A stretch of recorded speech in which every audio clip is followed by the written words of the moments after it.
Every week, Hillsdale College President Larry Arnn joins Hugh Hewitt to discuss great books, great men, and great ideas. This is Hillsdale Dialogues, part of the Hillsdale College Podcast Network. More episodes at podcast.hillsdale.edu or wherever you find your audio. Morning glory, America, and happy 4th of July. Happy Independence Day to you. It's Hugh Hewitt, and this is a special edition of the Hugh Hewitt Show, a special edition of the Hillsdale Dialogues, in fact, all of which are available at hughforhillsdale.com, and it's with Dr. Larry Arnn, the president of Hillsdale College. All things Hillsdale available at hillsdale.edu, and so appropriate that he be joining me on July 4th. For the past 15 years of the Hugh Hewitt Show, I have aired an interview I did originally a decade and a half ago with Dr. Harry Jaffa. And that interview is now not appropriate to re-air because not only have I moved to the morning and the timing is all off, but Dr. Jaffa has gone to his reward. And so we're going to take the best of those hours and spend time with his student, Dr. Larry Arnn, celebrating the 4th of July and Dr. Jaffa. And Dr. Arnn, would you tell people a little bit about Harry Jaffa and why it is appropriate on the 4th of July we begin the day that we celebrate our independence by celebrating those conversations with him about this subject? Professor Jaffa was a scholar, very great scholar of classical thought, especially Aristotle, and of America from the founding to Abraham Lincoln. He did a great act of recovery in regard to Lincoln and the founding. His biography, he was born in 1918. His middle name is Victor because of the victory in World War I. The centenary of his birth is in 2 years.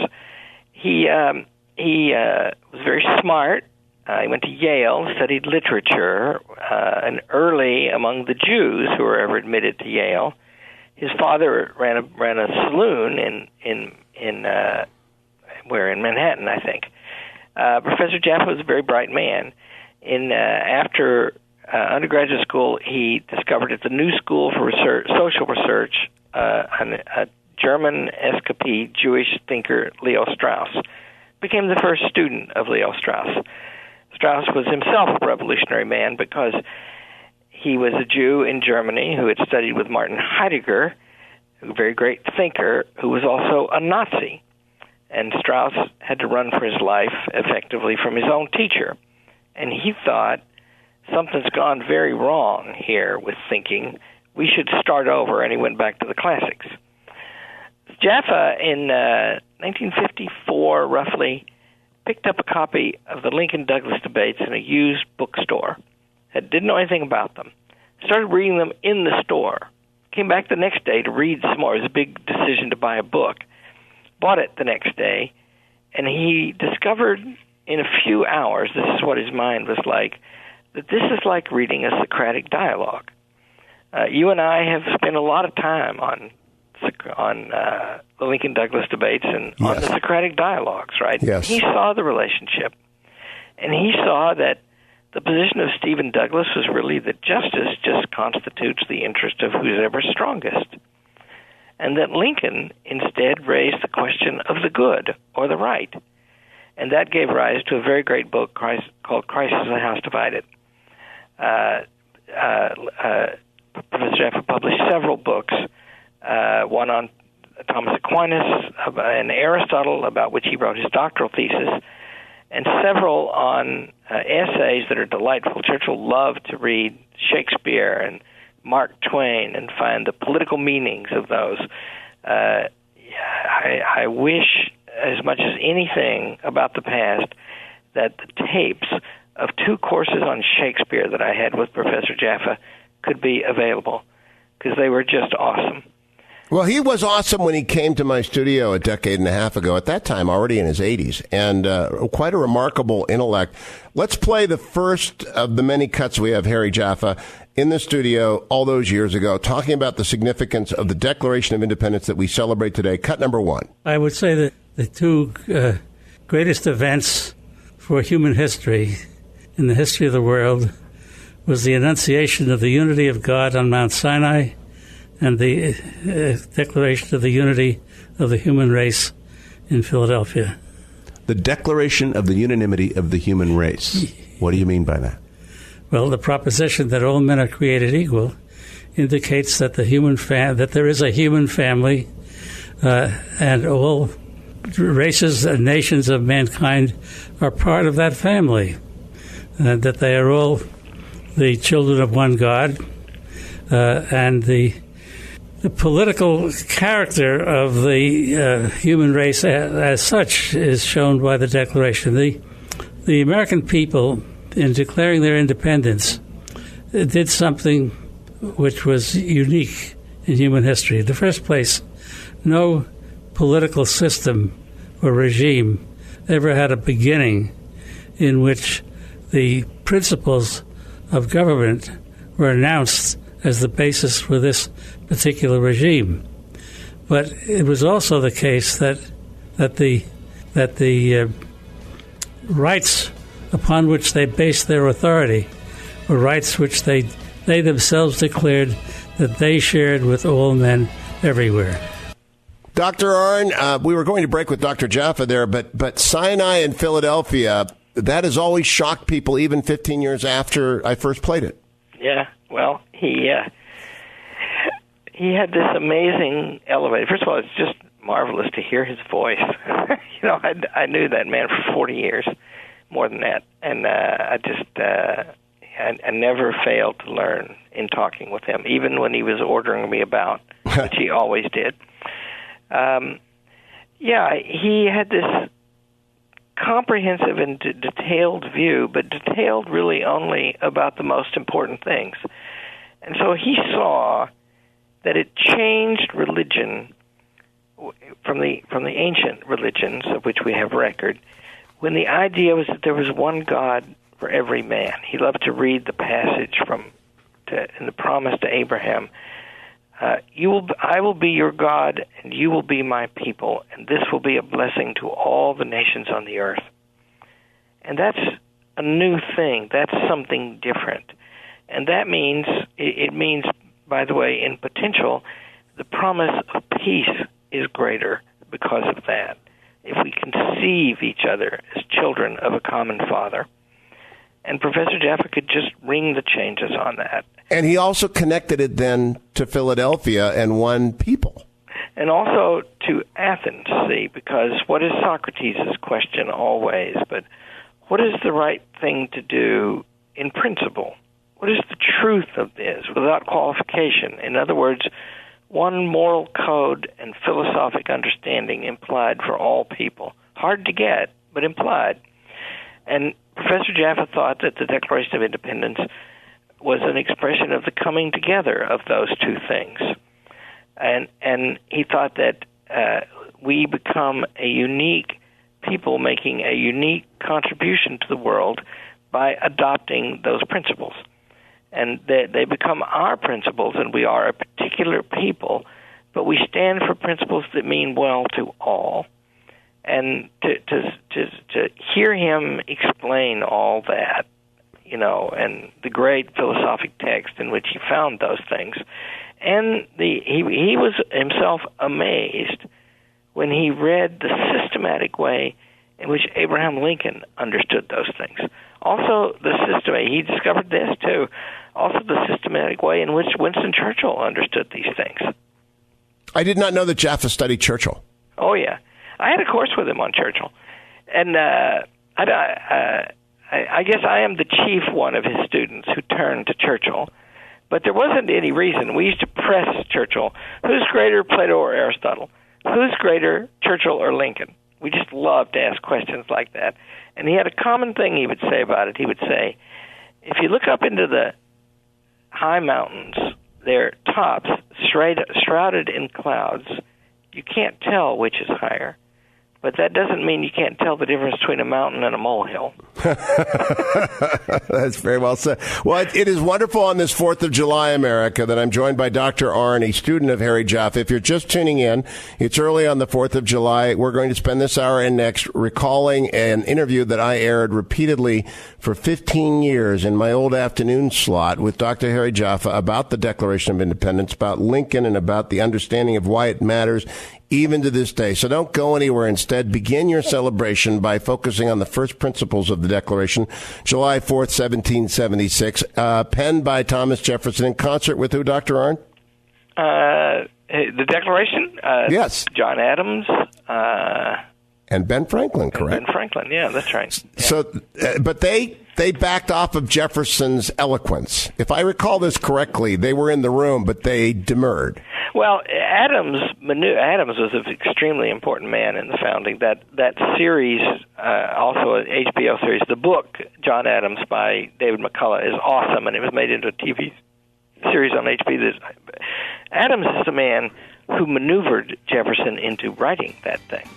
So we owe Adams a debt and Franklin a debt, and mostly Jefferson, as well as Dr. Jaffa. Don't go anywhere on this 4th of July. Celebrate the right way by starting by reflecting upon what it is we're celebrating. It is the Hugh Hewitt Show.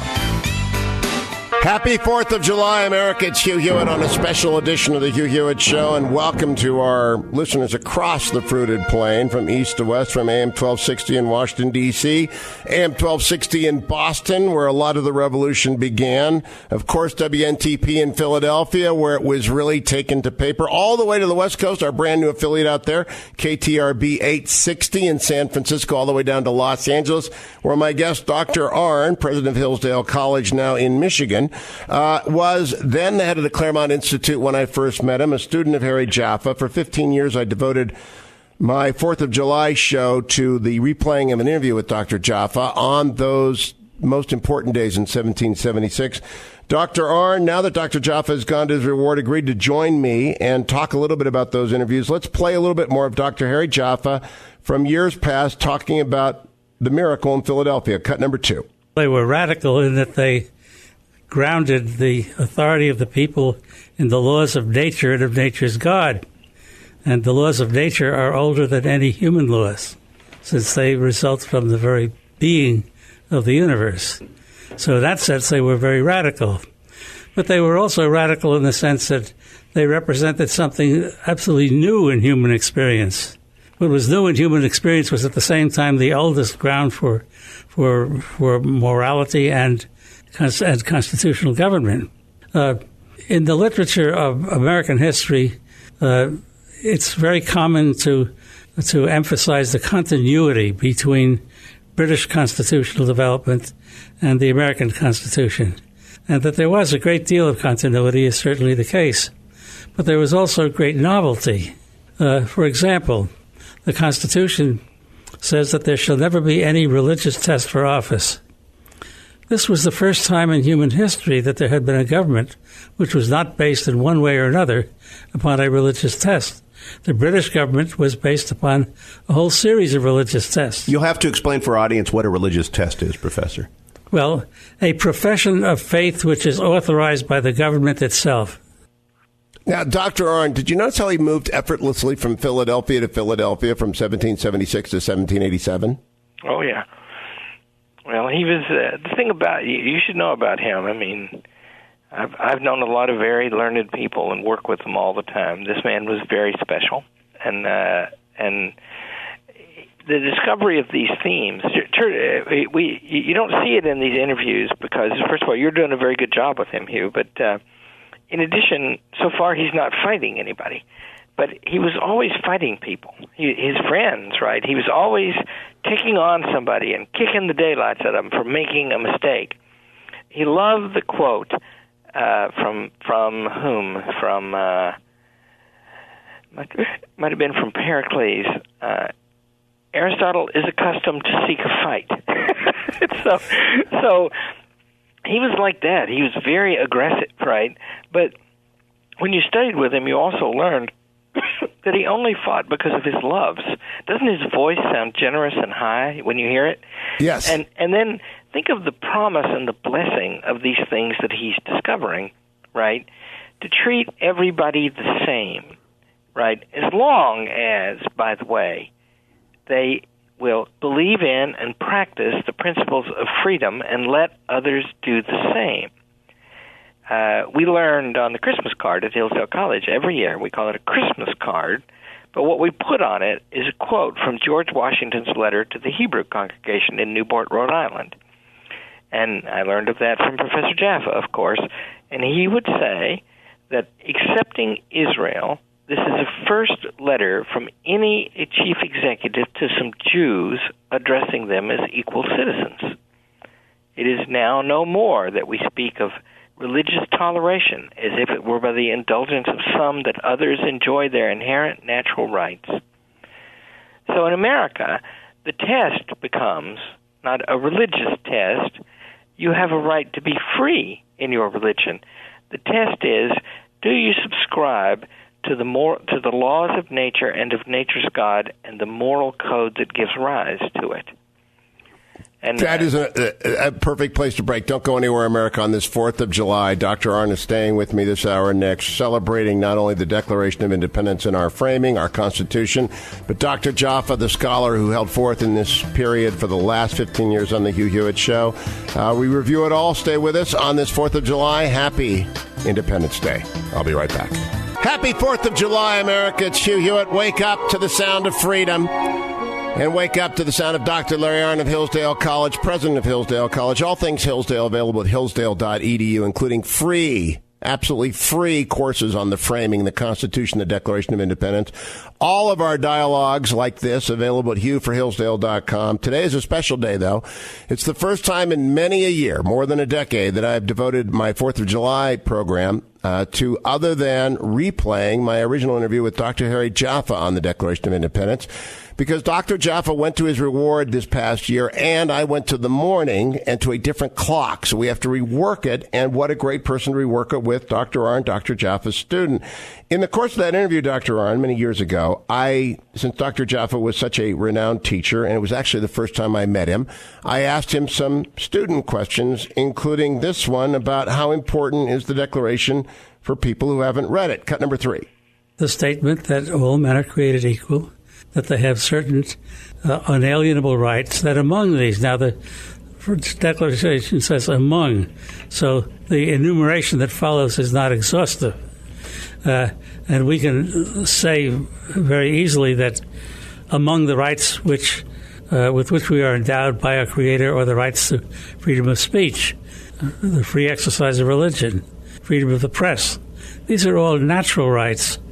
In the Bill of Rights, which is appended to the first 10 amendments, particularly the First Amendment, which says that Congress shall make no law respecting an establishment of religion or prohibiting the free exercise thereof or abridging the freedom of speech or of the press or of the right of people peaceably to assemble and petition the government. These rights, which were never mentioned in the body of the Constitution, but they were not mentioned originally because they were assumed to be essential to the functioning of any free government. But they were encompassed in Jefferson's Declaration among them. They certainly were. So, Dr. Arnn, he just moves effortlessly between the two documents. He wants them to be intertwined. Mm-hmm. He had a big fight for many years with a lot of the originalists among lawyers. And they would say that there's only the text of the Constitution and that you can't add any theory to it. Robert Bork was a famous interlocutor in those arguments. And Professor Jaffa would say, okay, sure, but what do the words mean? You have to think that through, right? For example, the Constitution has 3 places where it protects slavery. Very significant that it doesn't mention the term slavery, which Madison, chief among the authors of the Constitution, said was significant, that they didn't put that in there because they didn't want that word in there. They didn't want the Constitution to be read as meaning slavery, even if it had to compromise with it. So Professor Jaffa made that point in this argument that he just made, that the list of the rights are not the only rights, that all of the rights that can be understood to be appertaining to human nature, we can talk about what that means in a minute, would also be included. And I remember Robert Bork once responded that there weren't any rights protected by the Constitution except the rights that are listed there. And Professor Jaffa countered, what about the Ninth Amendment, which says that the listing of these rights doesn't mean there are not other rights? And Robert Bork, the great originalist, published in writing, well, that part of the Constitution is just an ink blot. An ink blot, very so famous. Professor Jaffa had him admitting that he didn't want to read all of the Constitution. I remember from the last segment you talked about how he was best in argument. William F. Buckley said about Harry Jaffa, if you think Harry Jaffa is hard to argue with, try agreeing with him. Oh, yeah. And that comes to mind in this exchange I had with him on the founders' intent, whether the Declaration was really to be a governing document or was just inspiring rhetoric, cut number 4. There's no question that these principles were the ones to which they gave their ultimate allegiance. Apart from what we know were the compromises that came later, the compromises involving the institution of chattel slavery. And one of the, you might say, paradoxes, but also in a sense almost the genius of the American founding, is that it confronted the issue of slavery by denouncing everything that could possibly justify slavery. At the same time, the people who made our government at the beginning were unable to change everything to fit the pattern of the principles. But people are so cynical today, Professor Jaffa, that whatever politicians say and elected officials is immediately discounted and run through the interpretive mill. And you're making the argument that they intended to be believed when they wrote this down. They were not merely setting the stage for armed rebellion. Well, they were certainly setting the stage for rebellion. But not merely. Well, remember, the Declaration was issued after the war had been going on for a whole year. And the year before, on July 6th, in other words, 365 days minus 2 before the Declaration, there was the Declaration for the causes of taking up arms. It's causes and justification. So they already had a statement of principles which preceded the Declaration, which foreshadowed it. So you see, I was trying to agree with him there, Dr. Arnn. He wasn't having any of it. No. He had this in common with Margaret Thatcher, whom I was privileged to know. She wasn't a scholar like him, of course, but if you, especially when she was in her energy before her age came, if you told a story about her, my main mode with her when I would see her would be to praise her and tell her great stories about herself. She would often retell the stories because she could tell them better. That's exactly it. But he makes his point that way. It's an interesting dialectical approach. Let's go to what I brought up Lincoln with him, and I want you to comment on this at length after we hear it. This is Harry Jaffa on Lincoln's use and invocation of the Declaration in the Gettysburg Address. Cut number 5. Let's begin with the first words, 67 years. One of the main issues between him and Douglas in the Lincoln-Douglas debates, which continued on into 59 and 60 as well, was whether or not we exist as a nation by virtue of the Constitution. That's what Douglas said. Only by virtue of the Constitution. Lincoln insisted, no, we exist as a nation in virtue of the Declaration of Independence. So 67 years is designed to reaffirm 1776. See? So that was, you might say, Lincoln's last word in the debate with Douglas. Oh, interesting. And so by declaring that, though, what is the import of such a declaration? Well, in 1857, the Supreme Court delivered a decision known as the case of Dred Scott. That decision was one of the most destructive acts by any person or group in all human history. The Chief Justice, in his opinion, said that according to the Founding Fathers, Negroes, meaning free or slave, were so far inferior that they had no rights which white men were bound to respect. And as evidence for that statement, he said that the proposition that all men are created equal did not include Negroes. So why did he go there, Dr. Arnn? So be more specific. Why invoke? I'm bringing up the Declaration, and he immediately goes to Dred Scott. Yeah. Well, the point is that first of all, there are two kinds of consequences of the Dred Scott decision.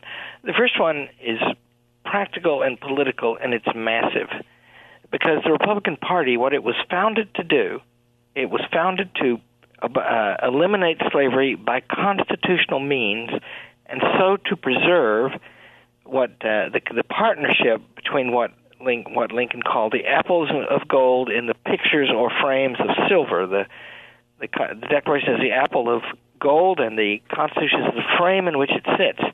Well, the Constitution didn't give the federal government power to eliminate slavery in the states.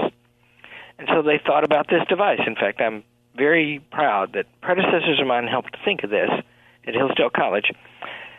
They thought up, most of the land of the country is not yet organized as states. We will exclude slavery from that. And then slavery will be placed in the course of ultimate extinction. And the Dred Scott decision says that the federal government doesn't have the power to do that, right? That means that it destroys the Republican Party if it stands, and it destroys any constitutional means to attack slavery. So that's massive, but it's not the most important thing about it, because, of course, it is a direct denial of the principle of the Declaration of Independence that the color of your skin could make you a lesser person. Right. And so it undercuts both the free nature of the Union and also, and because it does the second thing, it undercuts the meaning of the nation. And that thing, see, and that's a court decision, right? Later in the Civil War, Lincoln would arrest a bunch of people in Maryland to stop them from fomenting secession in Maryland, and then the capital, Washington, D.C., would have been surrounded because Virginia went.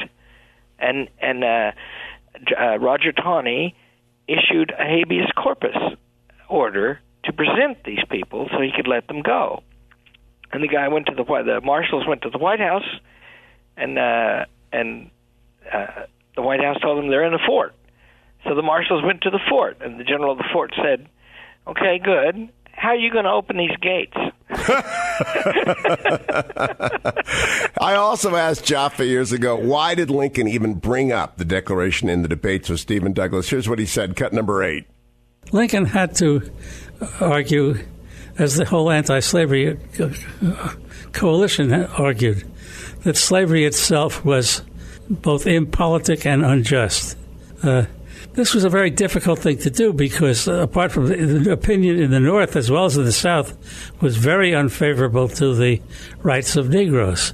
The only way in which the expansion of slavery could be prevented was by convincing a majority in the free states, who would constitute a majority in the Electoral College, that slavery was wrong. He had to do this without arguing for anything in behalf of Negro rights other than that they should not be slaves. Lincoln had to say repeatedly in 1858... And Larry, we went over this again and again. That's a very hard recipe to mix, and yet Lincoln accomplished it. Oh, yeah. See, that's right. So Douglas's argument was, the country is founded on the white basis. Some of us don't like slavery. We don't have to have it. We can just make it up ourselves. But it's a morally neutral question. It's according to your preferences. And there was a very wide agreement, by the way, that people didn't want black people marrying white people, and people didn't want them living as equal citizens. How's Lincoln going to argue in that context? And the Declaration of Independence provides the way. It did. We'll come back. Dr. Larry Arnn is my guest. All of the Hillsdale dialogues available at Hugh for Hillsdale.com, and everything Hillsdale available at Hillsdale.edu. More Dr. Jaffa on the 4th of July when we return. Stay tuned. Happy 4th of July, America. It's Hugh Hewitt celebrating with you on this Independence Day with a special edition of the Hugh Hewitt Show, a special Hillsdale dialogue with Dr. Larry Arnn, in which we recollect his teacher and my guest, Dr. Harry Jaffa, a scholar of extraordinary importance in the American founding and around all of the United States and the world, who for 15 years held down this slot. But as I moved to the morning, we took the best of that interview and have Dr. Arnn comment on it. Dr. Arnn, I have to play for you where we sparked it up perhaps the most with Dr. Jaffa all those many years ago, and we talked about God and Jefferson. Cut number 13. I can't imagine that he said it so many times without meaning it. And so is it really that the rights are in the nature of the people and the rights are in the nature of the creation put on earth? Well, when Locke said that we are all property of God, therefore we can't be the property of each other, you see. The two things are perfectly compatible. Sure. The authority of God is superior to the authority of man, but among human beings, there is no human being who has authority directly from God. One of the more pernicious arguments that is around nowadays, though, is that the people who were in Philadelphia on July 4th, 1776, and those who eventually framed the Constitution, did not believe in God and did not intend to legislate for a God-centered world. Is that pernicious or is it in fact objective? It's pernicious. Why? Well, all authority, human authority, political authority, arises from the people. But who is the people? What do we mean by the people? We mean human beings who have been endowed by their Creator with certain unalienable rights. It is the fact that human beings have been endowed by God with their rights that makes the people the source of authority. But can that authority of the people be exercised in any way? I mean, could the people establish a Nazi regime or a communist regime? No, because to do so would be inconsistent with the rights with which they have been endowed. Jefferson, on one occasion, spoke of, he was criticizing the Supreme Court for claiming the ultimate authority for interpreting the Constitution. He said the ultimate authority for the principles of the Constitution is the people en masse. They are independent of everything but moral law. In other words, the people is a people only insofar as it is a moral people incorporating the moral law. And it is that incorporation of the moral law in the people themselves that makes the people the legitimate source of political authority. Now, Dr. Arnn, that was an elegant few steps. I asked him if non-belief was pernicious, and he ended up talking about moral authority, having confirmed that it was. But that was a very elegant dance away from the proposition. No, so let me add the caveat here that Professor Jaffa is a very great man, and I'm not entitled to speak for him. He has, of course, many students, and a lot of them are better than I. I just happen to be doing this because the old thing doesn't work anymore for you. But having said that, now let me be bold. When Professor Jaffa speaks of God, he does mean a perfect being that you can understand through thinking about it, right? You can just look at the structure of the universe. You can see that every artifact you make. There's a bottle sitting on my table right now. It's a water bottle. The water bottle is for drinking. Drinking is for health. You see, there's an ascent. But when you get to health, you get to a thing that's good for its own sake, and yet it's not sufficient. What are the ultimate things? Look at the perfection of a dog. This is one of Professor Jaffa's favorite analogies. He used this all the time, metaphors. He would say, a dog is a noble being, right? He liked dogs a lot. But a human being is more perfect than a dog. Now just think of the perfections in the human being and imagine them perfected and everything imperfect removed. You have a picture of God. And God, being perfect, would supply a moral standard. The reason that one must have respect for the great faiths that reinforce and elucidate the moral law is because they are speaking of that perfection in which we find by approaching our happiness in the practice of virtue. So Professor Jaffa was a Jew and had deep respect for that faith.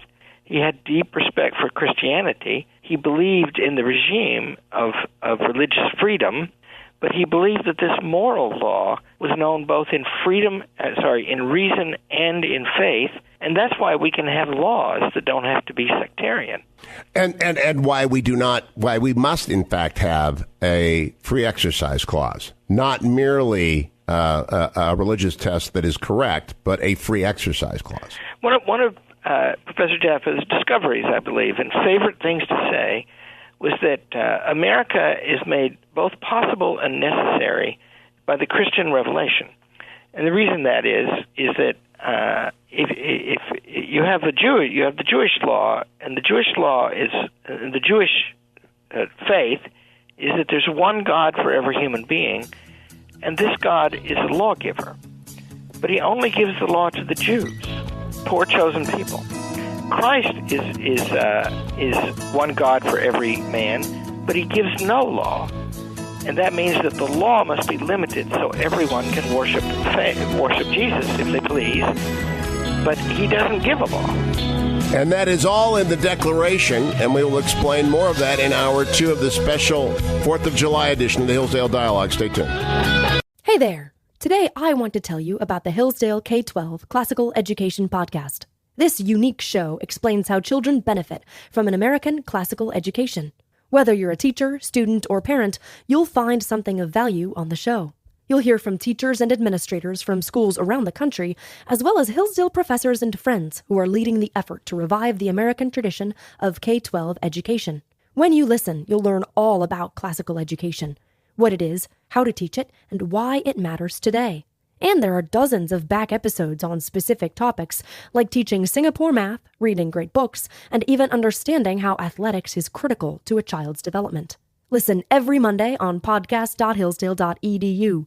That's podcast.hillsdale.edu or wherever you find your audio. Happy 4th of July, America. It's Hugh Hewitt on this Independence Day. I'm joined by Dr. Larry Arnn, president of Hillsdale College, as we celebrate both the 4th, and Dr. Harry Jaffa, a great student of the Declaration of Independence on the 4th of July, who for many years I replayed his interview in the afternoon. But we've moved to the mornings, and Dr. Arnn has moved to Dr. Jaffa has moved to his reward in the last year, and Dr. Arnn, his student, agreed to spend a couple of hours grabbing some of the greatest hits of my conversation with Dr. Jaffa from more than a decade ago.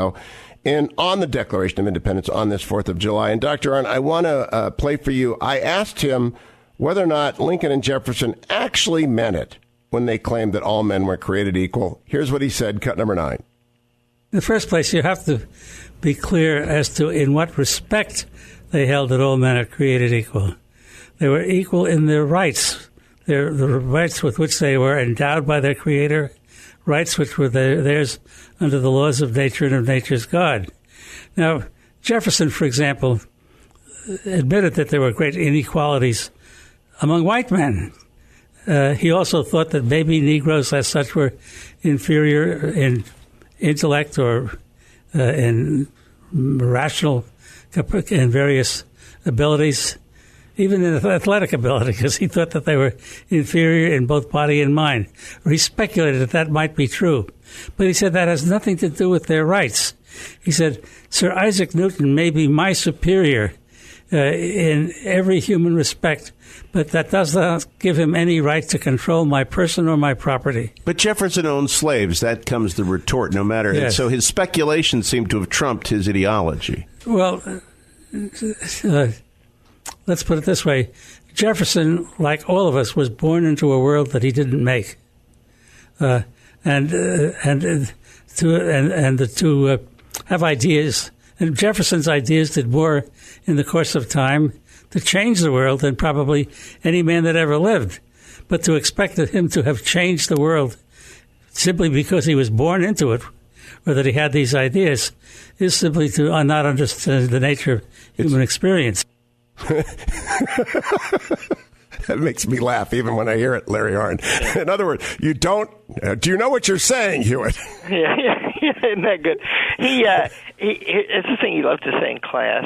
He would say the miracle of the founding is not that they committed this seeming contradiction, contradiction between announcing the equality of man and keeping their slaves. By the way, they did liberate slavery over most of the Union pretty soon.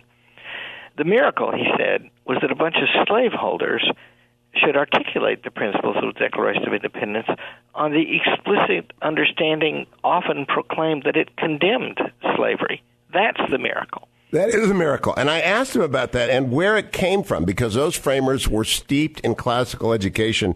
So I asked him what birthed that Declaration of Independence. Here's what he said, cut number 10. Jefferson wrote a letter to Henry Lee in, I think, 1823, which is the most extensive exposition of what his intention was. He said it was not to find out any new ideas or invent anything new, but to present the common sense of the subject as it was found in letters, sermons, lectures, and the elementary books of public right, as, for example, Aristotle, Cicero, Locke, Sidney, etc. Aristotle, Cicero, Locke. Let's start with those three. What did Aristotle say that he bequeathed to the framers in Philadelphia? Well, I think that the idea of nature as the norm for human behavior, that clearly has its origins. What does nature as the norm mean? Well, when Jefferson wrote that all men are created equal, what he meant by that explained in part at least, that there was no difference between man and man, let's say any human being and any other human being, as there was between man and dog, for example, or man and God. The authority that a human being has over horses or dogs or other animals comes from nature, because of the difference in nature that makes man so superior to the inferior species that he has authority over them.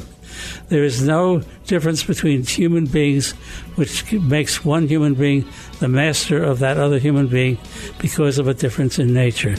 Then I went and asked him about, okay, that's Aristotle. Here's Cicero. And I asked him what the Cicero impact was, cut number 11. Aristotle did not have any explicit concept of natural law, meaning a law which was transnational or international, which governed people without respect to their membership in particular political societies. Cicero did. Cicero did in part because the Roman Republic had conquered the ancient world and had created a kind of international municipal law through the power of the Roman legions. And so the Stoics thought of a law governing mankind independently of positive law. So, and Cicero's conception of natural law was developed greatly in the Christian West by Thomas Aquinas. And then we went on to talk about Locke and cut number 12. This is what he said Locke contributed. In Aquinas and in Hooker, the idea of authority proceeding from kings or princes, the idea that authority originated in the people and not in custom or just in the objective truth of laws. I mean, the Decalogue, for example, the prohibition against murder, theft, adultery. The Ten Commandments, yeah. Well, not all 10 Commandments. Okay. Keep going. The first tablet has to do with our relationship to God. The second one, our relationship to each other. Although the fifth commandment is ambiguous. But these things were recognized as being intrinsic to human, to the welfare of human beings. No human society can. So these were prohibitions recognized everywhere. But that all law had its origins in the authority of the people, that was something new, which was not in any, for example, in any democratic idea before the American Revolution. So Aristotle, Cicero, and Locke. And by the way, Dr. Arnn, I know why you never got done with a book when you talked with Dr. Jaffa. Yeah, that's right. But it was this new to him, or would the framers have said, yes, you're right, that's exactly what we were doing? Well, we can only, first of all, the framers were politicians and they were statesmen. And so their arguments are, amazingly erudite, but also they're practical political arguments. Professor Jaffa is a scholar. He's like a classical scholar in this way. He speaks in ordinary terms. He's been using a lot of technical terms, when you hear him. He never did. Nope. He's very analytical. I mean, he is simply brilliant, he's such a mastery. But what I think is, what he says about them is built up out of their words. And that's a very profound point. I studied with two main teachers, I guess you'd say, Harry Jaffa and Martin Gilbert, and they are so very different. But I know where they came together. Martin Gilbert was a historian. He wrote narrative histories out of the documents. But he would always say, the past is real. And when the documents exist, there is no reason or license to speculate. You can read what they say. One of Professor Jaffa's favorite quotations, it's in both Aristotle and Thomas Aquinas. This alone is denied even to God, to make what has been not to have been.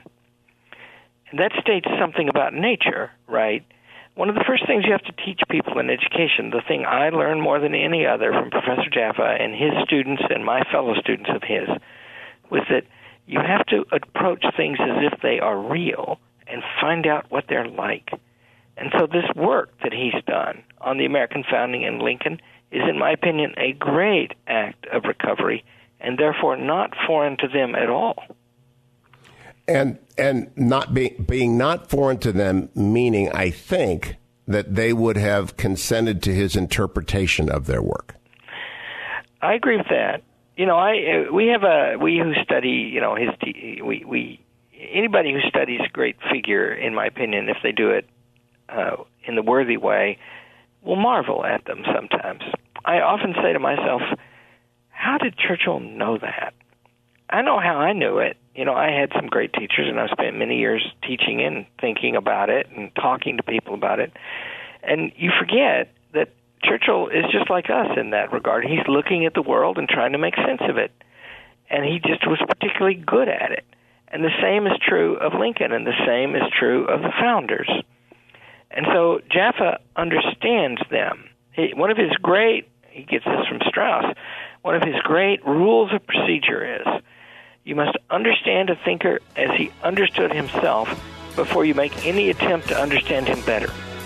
We will be right back on this 4th of July talking about the Declaration of Independence, the men who wrote it and ratified it, the men who lived it, the men who studied it, Harry Jaffa in particular, with Dr. Larry Arnn at Hillsdale College. All things Hillsdale available at hillsdale.edu. Go sign up for Imprimus, the speech digest. It's absolutely free. That will be your Declaration of Independence from conventional thinking if you go and do that during the break. I'll be right back on the Hugh Hewitt Show. Happy 4th of July, America. It's Hugh Hewitt. Celebrate the day the right way. Stay with me for the rest of this hour as Dr. Larry Arnn and I celebrate the Declaration by going back over an interview I conducted years ago with Dr. Harry Jaffa, a scholar of the Declaration of Independence. In the last segment, Dr. Arnn, president of Hillsdale College, and all things Hillsdale available at hillsdale.edu, you mentioned Leo Strauss. Therefore, I'm going to go to Dr. Jaffa's teacher, Leo Strauss. I asked him about Leo Strauss in the course of that interview. Let me play those cuts and get your comment on cut number 22. I've been sometimes asked who was the greatest man of the 20th century. And I sometimes, or often, or will answer, the two greatest men were Winston Churchill and Leo Strauss. Winston Churchill, known throughout the world. Leo Strauss, known almost nowhere. But what Churchill was to Hitler, Leo Strauss was to Martin Heidegger, the philosopher of National Socialism. And I add to this the fact that Churchill seems to have, his victory over Hitler seems to be complete. The Third Reich was destroyed, Hitler committed suicide, and the world has seen at least something of freedom as it would not have had Hitler won the war. Strauss has not been victorious. He's been victorious over Heidegger in terms that he has provided the reasons, the philosophic understanding, which has within itself the power of defeating Heidegger's doctrines, you see. But Heidegger is enormously popular, and the reason that Scalia and Rehnquist believe these things are because that what Heidegger's influence, or you might say pre-Heideggerian influence of Nietzsche and I'm trying to think of the name of Max Weber. Larry Arnn, how compact and beautiful is that? Yeah, you see, Heidegger, defends. He is a member of the Nazi Party and holds an office under the Nazi Party, an office you couldn't hold if you were not a member of the party. And now is emerging his diaries, which are called, the Black Books, because they were in some black oilskin cover. And come to find out, he was a more thoroughgoing defender of the program of the Nazis than was previously known. And what does he teach, really? Well, first of all, it's very complicated. Heidegger is a modern philosopher, and that means there's a lot to penetrate that's new kind of jargon that makes a system.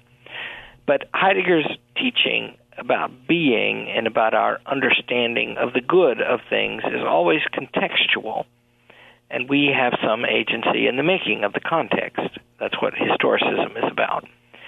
And that led him to think. I mean, there's a passage that I read the other day, been translated into English lately from these diaries, and he says something to the effect that it's too bad about the Jews, what has to happen to them, but someone has to suffer for the greatness of the German people to be realized. And that thing, when you get there, then you can do anything to anybody. Yep. And that's what Strauss rebelled against, and that's what Abraham Lincoln rebelled against. Remember, Lincoln, one of Lincoln's condemnations of slavery, which were high and moral, and which did establish the rights of the blacks, even though he didn't fully draw that out all the time. His condemnation was, it's the old serpent, isn't it? You work and I'll eat. And he also, I asked him about Strauss and his City and Man book, cut number 23. Profound crisis. It's shown on the campuses that there is no... what is the ultimate human good as defined by philosophy professors on our campuses today? A very popular expression of this is that the highest human good is the emancipation of the uninhibited self. Emancipation. Well, the greatest example of an emancipated self that I can think of is Adolf Hitler. He did exactly what he wanted. Every man would like to be a tyrant, you see. So the idea that the emancipation of the uninhibited self is the human freedom is defined without any regard to any objective moral principles, whatever. This is the dominant opinion on our campuses today.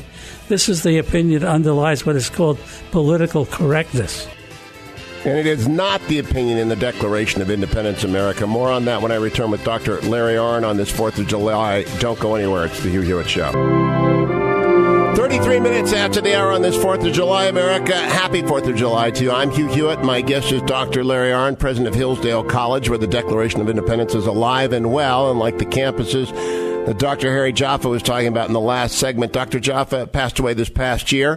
He was my guest in audio tape for many years on this program on the 4th of July, and I asked Dr. Arnn to join me today to recall not only the Declaration, but also Dr. Jaffa's scholarship of it.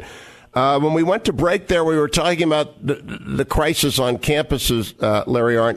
It seems to me not coincidental that if you talk about the great document, you end up talking about the great men. And if you talk about the great men, you talk about the great evil men as well. It always comes up in the same conversation. Yeah. These claims of right. So what you learn from the classics, and if you study them the way Professor Jaffa did, you learn it firmly, right? You can't forget it. These claims of right infuse everything we do. Hitler himself was making moral arguments, right? His argument was not what Professor Jaffa says. His belief was that, but his argument was, we can win greatness for all people by making the racially pure German people the masters of the earth. They can overcome all the mediocrity in the world and be excellent, and everything else can live in relation to their excellence, right? Well, if you just listen to those things, never mind that they're crazy, those are also claims about good, right? Hitler's claim was that his regime was good, and that distorted claim raises the question of the good and invites you to think about it. That's why it's so important for these totalitarian regimes to punish what people say. One of Churchill's great, look at these Islamic tyrannies, right? What are they like? What's it like there? If you raise an objection, they will hunt you to the ends of the earth. And so Churchill's point was, think of the weakness of these men there in the Nazi regime, that they sit quivering that somebody will say something. Yeah. I also asked him about Lincoln, because the 4th of July was celebrated by Lincoln in the Gettysburg Address, which is a November address, but it was about a battle fought on the 4th of July, Gettysburg. And I asked him about Lincoln and why he was different from other tyrants who often destroyed republics. This is what Dr. Jaffa said about that, cut number 14. Lincoln was committed to the Constitution, and he was committed to seeking political change only through constitutional means. The Constitution, the antebellum Constitution, meaning before the 13th Amendment, gave the federal government no authority over the domestic institutions of the individual states. And one plank in the Republican platform, which Lincoln repeated in his inaugural address, was that the preservation of the sovereignty of the states over their domestic institutions. This was essential to the perpetuity of our political institutions. And now the abolitionists, or at least the extreme abolitionists, were ones who believed that any power that could be summoned to destroy slavery was justified. They thought that any time Lincoln or any president had the power to intervene to destroy slavery in the states, he should use it. Lincoln rejected that. And in rejecting the Napoleonic approach, he was rejecting the approach that the abolitionists were recommending. Lincoln insisted that as president, as a candidate for president and as president, he was seeking only such authority as the Constitution conferred on the federal government. Now, he was that all of that authority was concentrated on one question in the decade before the Civil War, and that was the question of the territories. And the only aim that the Republican Party had in 1860 in gaining the presidency was to prevent the extension of slavery into the territories. Now, here's the question. It was a common belief, and I think generally accepted, and I think can be accepted by us, that if slavery stopped expanding, it would have to contract. It could not stand still. So Lincoln was confident that if the extension of slavery could be finally stopped, that a process would be initiated which would take place within the individual states, just as the individual states had abolished slavery north of the Mason-Dixon line between the Revolution and the Constitution. So the process would be begun, which would lead to the emancipation of the slaves in the slave states themselves. Now, Dr. Arnn, I have to ask you, do you think that Lincoln foresaw that the Civil War was inevitable after his election, even though he believed, as Dr. Jaffa just said, slavery would go extinct if limited to where it was intended to be limited by the Constitution? Do you think he saw the dominoes falling? Well, first of all, you have to isolate when they began to fall. When Lincoln ran in 1858 against Douglas for the Senate, he intended to destroy the position of Douglas, which was that each state could decide for itself about slavery. It didn't have any moral significance to the rest of the Union. And in fact, not really even any moral significance for the people who decided, however they decided. And that was a plan for peace by Douglas. Lincoln had an alternative plan for peace, and that is, we will preserve the Constitution, leave it where it is, but not let it grow.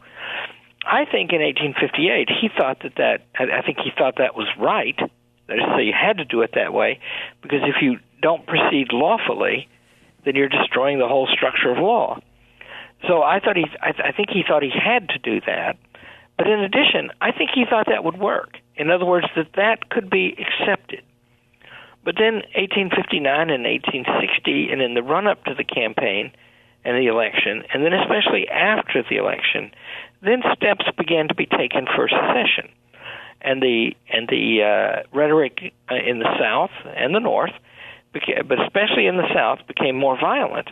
And so surely I know Lincoln didn't make any speeches between the time of his nomination until he got on the train to go and be inaugurated. He didn't make any speeches in the campaign, and that was customary. Stephen Douglas sort of broke tradition and campaigned himself in that 1860 election all over the South. But Lincoln did write in a couple of letters and draft a letter to President Buchanan to say, if you start giving up territory to these guys, I'm going to announce that I'm going to undo that when I take office. So he saw the war coming by then, for sure. All right. And then I asked Dr. Jaffa about the second inaugural, which is appropriate on this 4th of July to reflect upon one of the great messages of American history, Lincoln's second inaugural. Here's what I asked him about the importance of that. Cut number 17. It would be impossible to exaggerate its importance. It was, I can't say that it was a greater speech than the Gettysburg Address. I can't say that anything, but it certainly was Lincoln at the peak of his philosophic, theological and political powers. It was most of all a statement that the Civil War was a punishment for the sin of slavery, and that North and South were equally subject to punishment for that. Does it rebuke those who would make common cause with sin for a time in order to achieve a greater end? Because if, in fact, it's a punishment, then that means the framing, the Constitution, was misconceived, doesn't it? No, I think that the Constitution certainly represented involved a compromise, but it involved a rational compromise, because any alternative, if the Constitution had not had these compromises with slavery, it would not have been ratified. Had it not been ratified, another constitutional arrangement, which would have been much more favorable to slavery, would have taken place. So, from that point of view, I would say the founders are not to be punished, but are not to be held accountable. But Lincoln quoted both the Old and the New Testament. Woe unto the world because of offenses. It must needs be that the offenses come, but woe unto that man by whom the offense cometh, you see. And Lincoln afterwards said he thought that this reflected as much on him personally as upon anyone else. But he said, still we must say that the judgments of the Lord are true and righteous altogether.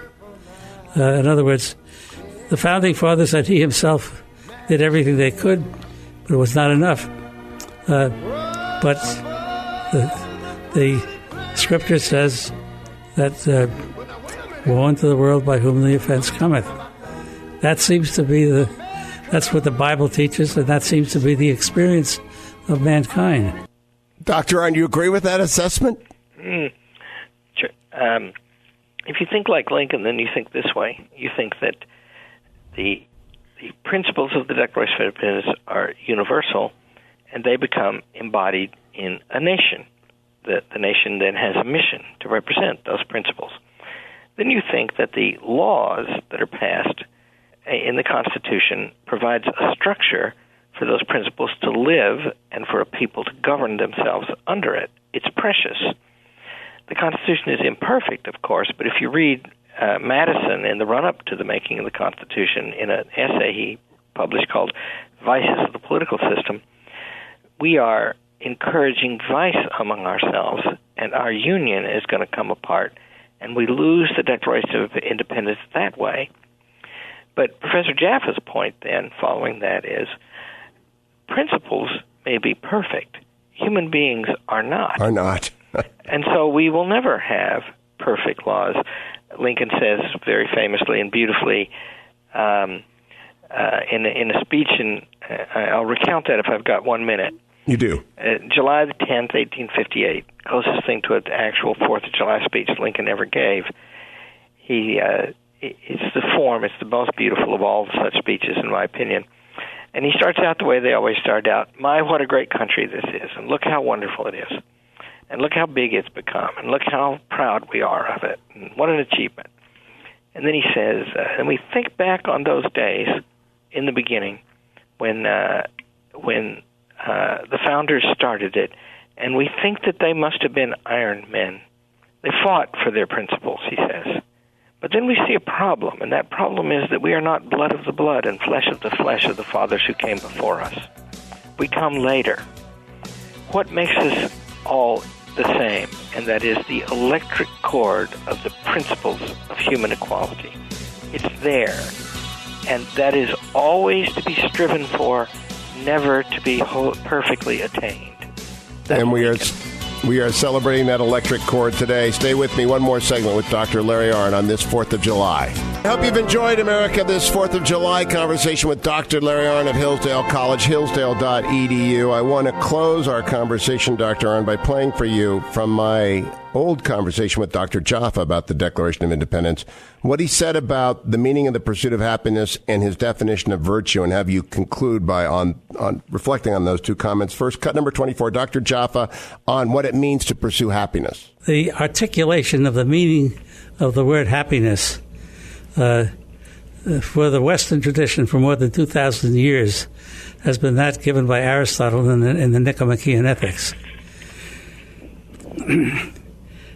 And the word in Greek that is usually translated as eudaimonia, which means to have a good daimon.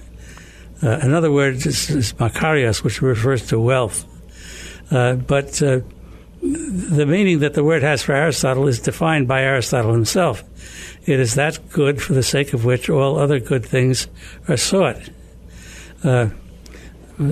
Happiness does not, Aristotle says, consist in wealth, because wealth is an instrument. Having wealth is good for the things that you can do with the wealth, and the question is, what can you do with the wealth? Happiness is not good simply for the sake of honor. Why? Because honor depends upon the character of those who give the honor, as well as, in other words, to be admired and honored by stupid or vicious men does not mean that the honor is worth anything. Stalin, for example, used to have these parades throughout the Soviet Union with praising him and with banners, and he would look at the parades and think that, gee, what a great man am I. Of course, he ordered the parades himself. When Churchill was honored by the Parliament, it was by a Parliament which had already rejected him as its leader. But the tributes of free men, freely given for honorable deeds, mean something. But honor itself is a questionable good.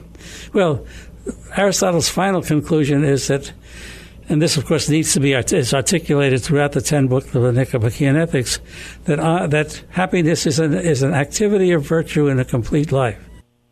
And so the pursuit of happiness is the pursuit of that. I also asked him to define virtue, cut number 25.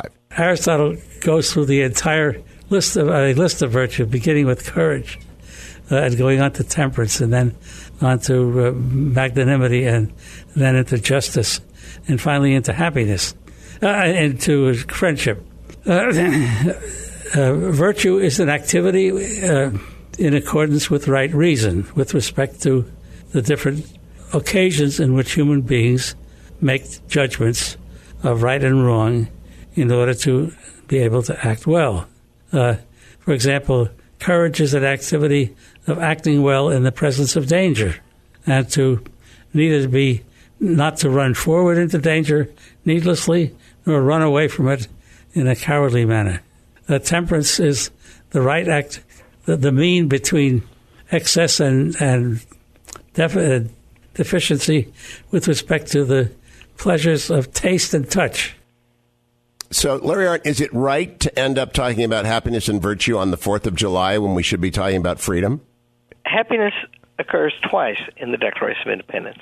It occurs first in life, liberty, and the pursuit of happiness, and then it occurs when it says that when people if people are to throw off their government and choose new forms most likely to affect their safety and happiness, which Professor Jaffa would always point out is the alpha and omega of Aristotle's politics. Huh. Now, why is happiness mentioned? The answer is that is, after all, the goal of freedom. And to fail in happiness, to fail to practice the virtues, is to become the slave of the vices. And so people say sometimes the Declaration of Independence is all wrong because it doesn't name responsibilities as well as rights. Well, first of all, they should read the dang thing. But second of all, it's profoundly apparent in this treatment of happiness. What do we want? What do we want for our children? We want them to be free. Do we want them to be free to do whatever they please? We want them to live well. You know, at Hillsdale, we had commencement the other day, the best I've ever seen. Clarence Thomas was the speaker this year. And what is the point of commencement? The only appropriate thing at commencement, apart from thank yous, is speeches about living well. And free people get a chance to do that. And that is the Declaration, and that's what we celebrate today. Dr. Larry Arnn, thank you for going back. I hope it's been more than nostalgia for you to hear your old professor. It's a beautiful and great thing. I love that man, loved him since the day I met him, even, as I say, when he was typically ordering me about. So we share that in common. I remember that interview very well. Dr. Arnn, happy 4th of July. Happy 4th of July to all of you. I hope you go and read the entire Declaration of Independence for yourself from start to finish, perhaps out loud in a group, and enjoy the rest of the day as we all do as free people, any way we care to celebrate the day. But you might begin it with the Declaration of Independence. Don't go anywhere, America. This great radio station will be with you throughout the entire 4th of July, bringing you the very best in entertainment on this, the very best of American days. It's the Hugh Hewitt Show. Thanks for listening to the Hillsdale Dialogues, part of the Hillsdale College Podcast Network. More episodes at podcast.hillsdale.edu or wherever you find your audio. For more information about Hillsdale College, head to hillsdale.edu.